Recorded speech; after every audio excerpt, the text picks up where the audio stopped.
This is Mr. Marketing. Today we're talking about reading the fine print, actually understanding the reality of your situation instead of just the idea of the situation. Just a quick update, thankfully most of the health concerns that I brought up previously have been addressed. So as far as video production is concerned, full steam ahead. All aboard, mother... I just want to thank all of you for all the positivity during that time. Now, on to the show.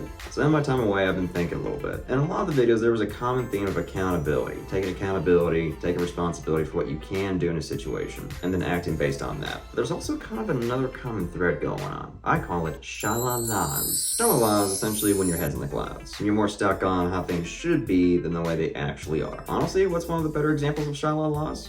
OnlyFans. Because think about it, right? It's adult work. Now, on a personal level, I have nothing against adult work. I mean, for God's sakes, I was in a relationship with an adult worker. Oh, that's nasty. And the reason we split had nothing to do with her job. The way things should be, it should just be perceived like another job. An adult worker should have the same respect and treatment as people who work a regular 9 to 5. But that's not the kind of world we live in. So what does adult work like OnlyFans look like through the lens of shalalas? Let's take a look.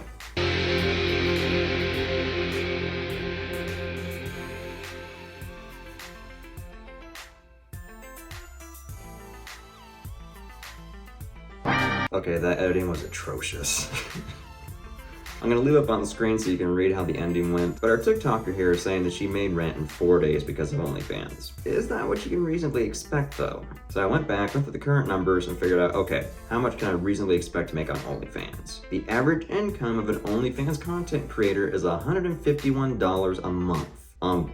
Sorry, in what world is that rent? There's two possibilities here. She may be in the higher echelons of content creators, so she might be pulling that kind of cash to make rent in 4 days. Or two, she could be lying. There's all different types of reasons to lie in this scenario. It might be a monetary incentive, because if you give a referral link, you make money off of those referrals. So someone tells you, yeah, I don't really have to show any skin, I make tons of money, I don't work that much, and you click that link because you want in on that, they make money whether that's true or not. The second reason is that it could be pride. Think about it. It's not at all unusual for someone to have a sense of pride attached to it. Nobody wants to say the words, no one wants to see me naked. No, instead, everybody wants to see me naked because I'm just so beautiful, I'm so handsome, I'm so this, I'm so that. Shalalas. So if you're gonna make any business decision, adult or otherwise, you have to divorce the emotion from it. Say if I go back to work on a sales job, I'm gonna look at how much I can reasonably expect to make from that sales job. I'm not gonna be using emotional reasoning thinking, oh, I'm such an amazing salesman, I'm gonna make tons of money. It's kind of the same thing here on YouTube. Yes, of course I want this channel to be successful and I wanna make tons of money, but there's a real probability it ain't never gonna be like that. So I'm looking at the possible rewards, I'm also looking at the possible downsides. And the downsides of YouTube really aren't that high. Unless I'm posting some severely controversial stuff, it's not gonna bar me from getting a job later on, it's not gonna affect relationships, it's not gonna affect my kids' lives, it's pretty minuscule in terms of risk. Adult work, on the other hand, doesn't work that way. I can talk to every bitch I want to, but a relationship brings exclusivity! What the f***? I don't understand! Come on! I don't understand the thought process! So you're going into stripping and OnlyFans, and you expect not to have this conversation? You can't.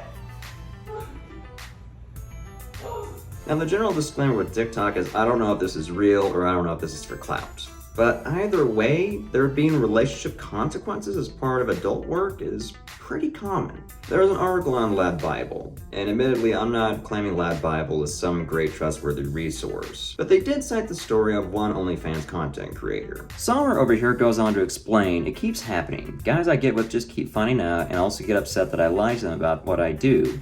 But if I was upfront with them, they would want nothing to do with me. She added, I'm very frustrated because I just can't seem to hold down a boyfriend at all because of this. I just think guys should be more open-minded. It's not fair. And then she continues a little bit later on, this job has made me very closed off to society because if I do this job and you work from home every day and you don't meet colleagues. You gotta factor that in. We're not in the realm of should. We're not in the realm of this being accepted, of it being a respected line of work. In the real world, most people do not want to be in a relationship with an adult worker. So it's really easy to exist in sha-la-la land and say, well, this is the way things should be. They should just want me for me. But real life doesn't work like that. And that's a potential consequence you have to consider. If you're going into any profession, does the possible benefits outweigh the possible risks? For me personally, No, the risk of adult work does not work for me. That, and let's be real, nobody wants to see me naked.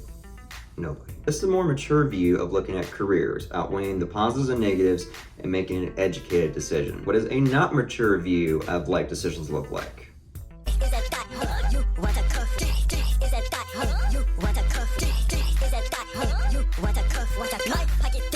Oh, Lord. So this is why I hate the mantra, screw the haters. Because yeah, it's really easy to just say I want to do what I want to do, and if people don't like it, then just forget them. That only works until you start getting real consequences. Because say, if people do find out about your work, good luck getting a job in government, working with kids, or a lot of public-facing roles. Unfortunately, if you have worked adult work even one time, damn, that's 11. If you've done adult work even one time, it can blackball you from the majority of career choices later on if it doesn't work out. Or even if you just don't want to do it anymore. I'm sorry, but F the haters doesn't work if one of those haters is a job you need to pay your rent. And this is why I harp on sha-la-la thinking so much. Because if you're in the land of sha-la-las and you're just thinking, well, just F the haters, you enjoy them consequences. But if you're going to any career field, short-term or long-term, you have to think about future consequences as well. If you're going to a job that's more physically intensive, you also have to think about that it might wreck up your body. You might have knee problems down the line, back problems down the line. It may incur sleep apnea. There's a lot of things you have to think of in terms of how this is going to end up 10 years from now, 20 years from now. And if those risks and rewards work out for you, not a problem. But just have that in mind when you're walking into this career field. Speaking of consequences, there's a video for that. Here's what he says. I'm 13 and my mom is 33. Things at school were never great.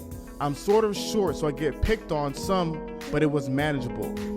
That was until one of my classmates showed me a picture of my mom naked. Whew, let's continue. I almost had a panic attack and had to be excused from the classroom. I ended up not showing up to school for a few days, faking sick. I was hoping that things would cool off, but they didn't. As soon as I got to school, almost everyone in my class was staring and laughing at me. This has been going on for about a week now. I was wondering how my classmates even got the pictures, and apparently my mom advertises her OnlyFans on her personal Twitter account. Some students from my school follow her, so they were able to see the news, and they have been spread everywhere. I don't even have a Twitter, so I didn't know any of this. The worst part, we'll get to this later.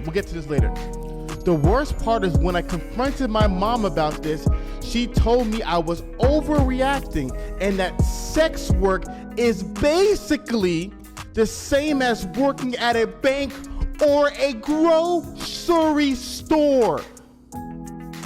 Oh my goodness, Lord, be with these people on this planet. Now again, general disclaimer of TikTok, this could be real, this could be clout chasing. But it highlights the point is that in this case, a child of the adult worker is suffering. Because let's be real, anybody that remembers back when they were a kid knows that other kids are vicious. They can be vile. So the long-term consequence is that if your kids' friends or peers find out about this, they can be bullied incessantly. As a great demonstration of sha-la-la thinking, Mom's response was, oh, it's just like working at a grocery store or a bank. Maybe that's the way it should be, but that's not the way it is. And I left it up on screen just so that we can read along here. But the mom's response was that he should be happy she's more confident now.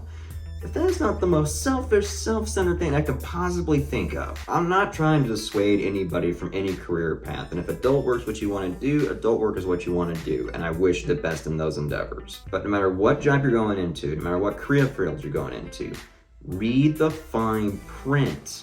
Get out of sha-la-la land and into reality land. Be real about what you're going to be making. Be real about the short-term consequences. And be real about the long-term consequences. Honestly, seeing reality for what it is applies to every aspect of life. I mean, really. It doesn't matter if you're dating, doesn't matter if it's a friendship, doesn't matter if it's a career. If you're not looking at the reality of the situation, you can't make real decisions. And we're going to end it on that note.